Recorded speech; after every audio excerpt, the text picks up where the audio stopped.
Como vender cobre? Separando o cobre. Conheça as diferentes categorias.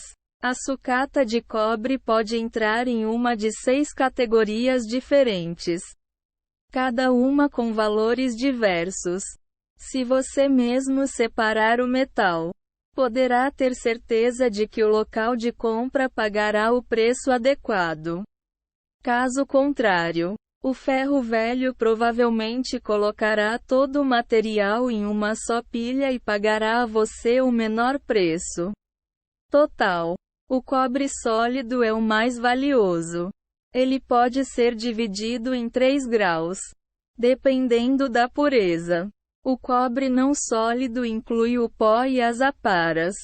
Os fios costumam ser encontrados nos eletrônicos. Há também o cobre recuperado de itens como motores e transformadores. A liga é o cobre misturado a outros metais e inclui o bronze e o latão. Reconheça o cobre sólido. Esse é o tipo mais valioso para se vender e consiste de cobre puro. Ou seja, que não foi misturado a nenhum tipo de metal. A pureza do cobre determina seu valor, pois qualquer liga adicionada a ele interfere com suas propriedades condutoras. O cobre sólido entra em uma de 3 categorias. O cobre número 1, mel, é um metal puro que não tem menos de 1,58 mm de espessura. Os fios brilhantes e desencapados entram nessa categoria. Eles podem ser separados dos fios revestidos com estanho e menos valiosos por sua cor avermelhada, que se estende por todo o comprimento. Algumas tubulações de cobre também podem entrar nessa categoria, desde que não tenham solda, corrosão, tinta ou encaixes de latão.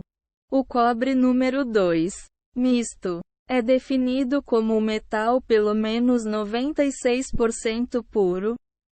As tubulações que entram nessa categoria incluem o cobre queimado e aquele que recebeu uma cobertura leve de estanho, solda ou com os encaixes de latão ainda presos a ele.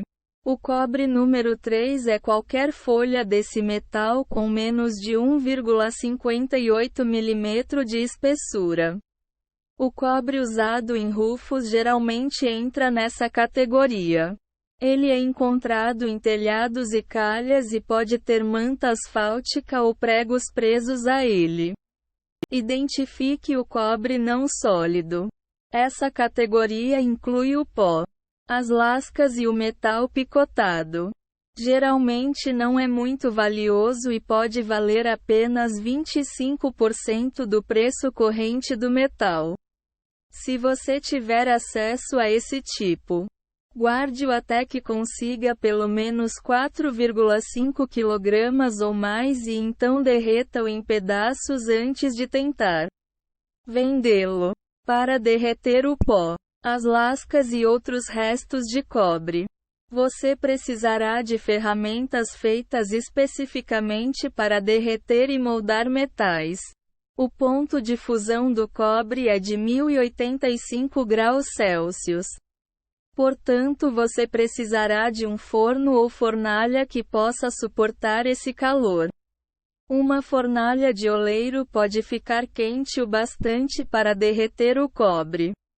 Porém, o processo de oxidação exigido para manter essa temperatura queimará muito do metal e contaminará bastante a fornalha. Procure por ferramentas de fundição de cobre e por uma forja elétrica ou de propano feita especificamente para derreter este e outros metais não ferrosos. Os artistas muitas vezes derretem o latão e o cobre para fazer esculturas. E muitos criaram tutoriais detalhados para a construção de uma fornalha em casa. Visite o site The Foundry Handbook, em inglês, para ver um exemplo de um tutorial detalhado de forja caseira usando uma tocha de oxiacetileno para solda e um tanque de hélio descartável ou um tanque de freon. CFC. Vazio. Saiba, no entanto, que o custo de alimentar uma fornalha com propano ou energia elétrica consumirá cerca de metade do valor do cobre. Portanto, talvez não valha a pena investir nesse processo, a menos que tenha uma fonte constante e confiável de uma grande quantidade de cobre não sólido. Tome cuidado ao derreter metais. Para sua segurança, use equipamentos de proteção como óculos ou uma máscara de soldador, óculos escuros para a solda, luvas de forno, uma frigideira de ferro grande e plana para colocar o molde e água fria corrente. Separe os fios de cobre. Embora eles tecnicamente possam ser divididos em 5 graus, a maioria dos ferros velhos classifica todos como de alto ou baixo grau. A primeira denominação tem apenas uma camada de isolamento, enquanto a segunda tem uma camada dupla. Os 5 graus de fios de cobre variam de 85% a 10%. O fio 85% é fino, com diâmetro próximo ao de um lápis. O fio 70% pode ser encontrado dentro de eletrônicos ou eletrodomésticos. Um exemplo são os fios de máquinas de injeção sem anexos. O fio 50% é encontrado em extensões e nos fios de eletrodomésticos. O fio 35% é fino e tem vários anexos. Ele geralmente é usado para as comunicações nos cabos VGA ou em telefones. O fio 10% pode ser encontrado em pisca-piscas. Desmonte os itens que tenham uma bobina de cobre. Transformadores, motores, alternadores e magnétrons são exemplos. Desmanche as partes para separar o cobre do aço e obter o melhor preço pelo primeiro metal. Caso contrário, o ferro velho juntará o aço menos valioso com o cobre, e você não receberá tanto. Venda as ligas de cobre. As mais comuns são o latão e o bronze, sendo que, tecnicamente, este último é uma liga de cobre e estanho, enquanto o primeiro é uma liga de cobre e zinco. No entanto, os ferros velhos juntam as duas e as vendem pelo mesmo preço. Eles chamam ambas de sucata de liga de cobre. Preparando o cobre para a venda. Separe todos os metais antes de ir ao ferro velho. Antes de levar o cobre ao local de venda, separe-o você mesmo nas 3 classificações diferentes e coloque os canos e os fios em categorias distintas. Assim, você terá uma ideia aproximada do valor total da sua sucata de cobre, pois os lotes não categorizados desse metal tendem a ser vendidos por preços menores. Remova o isolamento dos fios para obter o melhor preço. Antes de comprar um descascador de fios caro, decida se vai vender o bastante regularmente para fazer o investimento valer a pena. Uma boa regra geral é que, se você for descascar mais de 450 kg de fios por mês, deve comprar um descascador elétrico. Caso pretenda descascar uma quantidade menor do que a descrita acima, não precisa investir em um descascador. Se você decidir não comprar o descascador, aqueça o fio primeiro. Coloque-o no forno em uma temperatura baixa ou deixe-o dentro de uma caixa preta no sol. O isolamento ficará mais macio e mais fácil de remover com uma ferramenta manual. Nunca queime o isolamento para retirá-lo do fio. Derreta o cobre não sólido em pedaços. Os ferros velhos não compraram pó ou picotes. Muitos vendedores nem se incomodam em guarda-luz, pois não são valiosos. Se você tiver esses materiais, espere até que consiga pelo menos 4,5 kg e então derreta-os para formar pedaços com uma forja de propano ou elétrica feita especificamente para derreter cobre e outros metais não ferrosos. Um ferro velho pode dar a você algum dinheiro pelos pedaços, mas prepare-se para aceitar um valor até 75% menor do que o valor de mercado do cobre. Talvez não pague nem o custo da eletricidade ou do propano necessários para operar a forja. Se você decidir derreter o pó e as aparas de cobre para vender, invista nos materiais certos. Esse metal derrete a 1085 graus Celsius. Compre ferramentas para moldagem de cobre feitas especificamente para suportar esse calor e derreter este e outros metais não ferrosos. Geralmente, os artistas usam esses materiais para moldar o bronze ou o próprio cobre em esculturas. Você pode encontrar uma forja e outros materiais necessários em uma oficina de fundição de cobre ou usar um tutorial feito por um artista, como este, em inglês, para fazer uma fornalha você mesmo. Tome cuidado. Equipe-se com itens como óculos de segurança, máscaras de soldador, luvas de forno e água corrente. Se for usar uma forja caseira, verifique com atenção todos os acoplamentos de gás em busca de vazamentos e mantenha todos os materiais inflamáveis bem afastados dela. Ao derreter metais, pratique a consciência ambiental. Use o máximo de exaustão possível para acender a chama, de modo que você não desperdice gás ou eletricidade. E jogue fora os resíduos do processo em um centro de reciclagem para materiais perigosos. Separe a sucata dos transformadores. Alguns ferros velhos compram transformadores e motores que contenham cobre a um preço especial para essa categoria. Mas você deve desmontar esses aparelhos e separar o metal para obter o melhor valor. Ao desmontar transformadores, não tente cortar o aço, pois ele é muito duro. Prefira cortar o cobre, que é mais macio e maleável. Experimente aquecer os transformadores em um balde sobre uma fonte de calor por 20 a 30 minutos.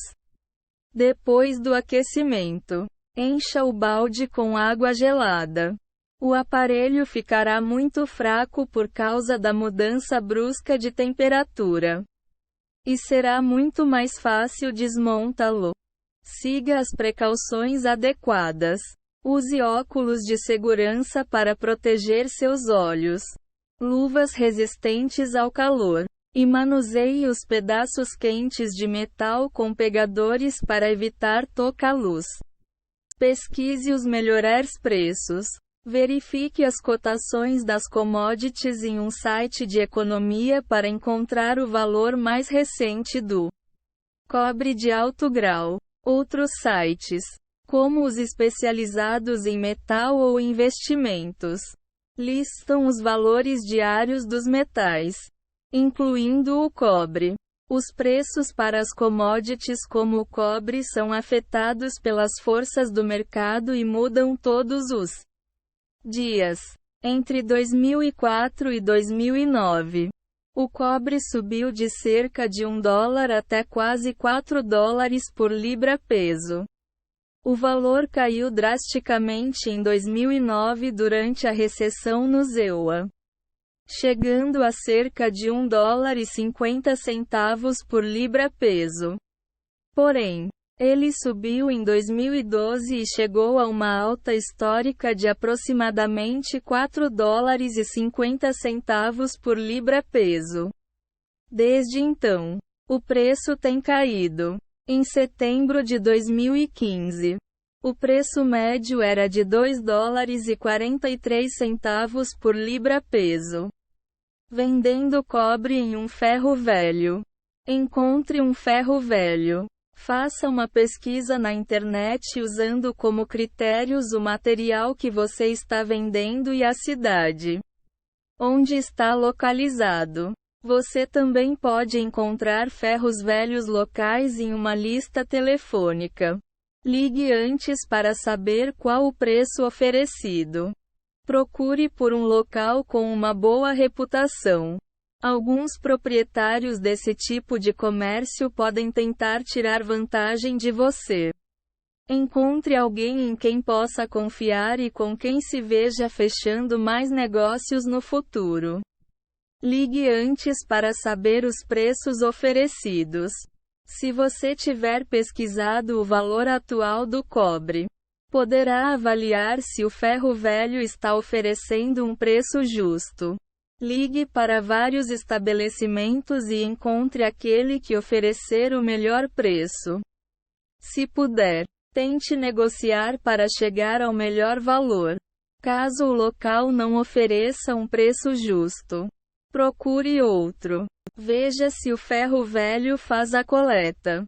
Alguns desses locais virão buscar a sucata, mas podem cobrar pelo serviço.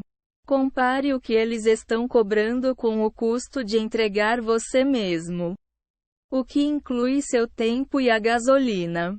E decida se o serviço de coleta vale a pena. Leve o cobre para o ferro velho. Caso decida entregá-lo você mesmo, pode usar o veículo que quiser. Porém, se for entregar muitas cargas pesadas, prefira uma picape, que permite descarregar rapidamente. Se você colocar o cobre em um veículo fechado como um carro ou uma SUV, pode ser mais difícil descarregá-lo. Pese o metal. Muitos ferros velhos pesam seu carro carregado usando uma balança grande, precisa e sensível à pressão quando você chega. Depois de descarregar o veículo, eles pesam novamente. A diferença é o peso da sua sucata. Descarregue o carro. Como o cobre é um material não ferroso, o estabelecimento não pode usar um guindaste magnético para removê-lo. Outros materiais ferrosos, como o ferro e o aço, podem ser removidos das picapes pelo ímã no guindaste. No entanto, já que o cobre não é magnético, o ferro velho provavelmente usará uma empilhadeira. Registre suas informações pessoais. Como o roubo de cobre se tornou um problema grave, pode ser que o governo da sua região exija o uso de sistemas de segurança para pegar os ladrões. Ao vender cobre em um desses estabelecimentos, talvez você precise se registrar em um banco de dados que conecte uma descrição do cobre vendido com suas informações pessoais. As autoridades podem revisar esses dados para ligar os vendedores aos roubos de cobre reportados. Receba seu dinheiro. Os ferros velhos pagarão o valor obtido pelo cobre com dinheiro. Encontrando cobre para vender. Localize fontes específicas de cobre que sejam sempre confiáveis. A maioria das pessoas que vende cobre de sucata não confia na sorte para encontrá-lo. E sim tem fontes nas quais confia para obter um fornecimento regular do metal para a venda. Por exemplo, pode ser que você consiga um acordo com um local que conserte eletrodomésticos para pegar os bens danificados que saiba conter cobre. O estabelecimento pode permitir a você reciclar o que acabaria em um aterro sanitário. Encontre fios de cobre dentro de eletrônicos velhos. Corte os fios do exterior. Eles podem ser removidos das TVs e dos monitores usando uma tesoura. Retire os plugs da ponta e coloque-os na sua pilha de latão. As caixinhas pretas dos cabos de carregamento podem ser cortadas e colocadas na pilha de transformadores. Procure por fios e conectores com isolamento dentro do aparelho. Fios de cobre mais finos e com isolamento podem ser encontrados em notebooks, videocassetes e players de DVD antigos. Desmonte as torres dos computadores desktop para encontrar os cabos fita e os conectores isolados na placa-mãe e no disco rígido. Os eletrodomésticos maiores costumam ser vendidos pelo aço, mas não se esqueça de procurar por cobre dentro deles. Aparelhos pequenos como cafeteiras, unidades de ar-condicionado, ventiladores, liquidificadores e torradeiras todos podem ter fios de cobre dentro deles. Os pequenos eletrônicos como celulares, câmeras e consoles de videogame portáteis são bons lugares para procurar por fios de cobre. Verifique locais onde ocorre uma construção ou uma reforma. Os eletricistas recolhem fios elétricos durante as demolições. Os materiais de encanamento também contêm cobre e latão. Sempre converse com o proprietário ou com um supervisor da obra antes de remover o cobre de uma propriedade que não seja sua. Mesmo que você esteja sendo pago para limpar um local onde houve uma demolição, isso não significa que pode recolher a fiação ou outros materiais que encontrar lá. Procure por cobre na sua casa. Veja se encontra estátuas ou decorações antigas. Os gnomos de jardim. As estátuas e outros ornamentos de jardinagem velhos podem conter cobre. Além disso, às vezes os materiais usados em telhados são feitos de folhas desse material, que é reciclável e mais ecológico. Entenda as consequências do roubo de cobre. A menos que você tenha a permissão para remover o material de uma propriedade que não é sua, o ato será considerado roubo. O roubo desse metal tem subido desde que o cobre começou a se valorizar. Em 2004, o roubo de cobre é uma epidemia que assola todo o país. Essa prática ameaça a infraestrutura das cidades, pois os ladrões atacam subestações elétricas, torres de celular, linhas de telefone, linhas férreas, poços, espaços de construção e casas vazias. O fornecimento da eletricidade, da água, das telecomunicações, do transporte e dos serviços de segurança e de emergência é perturbado, o que ameaça a segurança pública e nacional. As empresas estão tomando medidas para se proteger do roubo de cobre, instalando câmeras de segurança, guardando os metais em locais trancados, instalando alarmes, limitando o acesso a prédios e aumentando a iluminação. Muitas vezes, a diferença entre um crime de menor potencial ofensivo e um crime grave tem a ver com o valor dos itens roubados. Como o cobre é muito valioso, os ladrões geralmente são acusados de um crime grave quando são pegos. Além disso, como o roubo desse material pode apagar semáforos ou atrapalhar o funcionamento de serviços de emergência. Outras acusações, como a de perturbação do funcionamento dos serviços públicos, podem ser feitas.